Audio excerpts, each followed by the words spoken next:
हजूर आपकी favourite country कौन सी है जो आपने विजिट किया?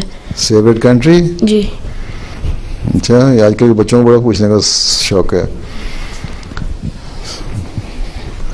वो किसी ने मुझसे पूछा था, मैं कहा जहाँ अहमदी ज़्यादा हैं और वहाँ मिलते हैं वही फेवरेट हो जाती है, जहाँ अच्छे प्रोग्राम होते हैं।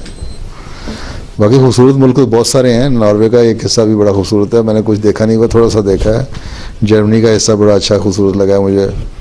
बाज़ इलाके उनके, ब्लैक फॉरेस्ट का इलाका भी है, खूबसूरत है।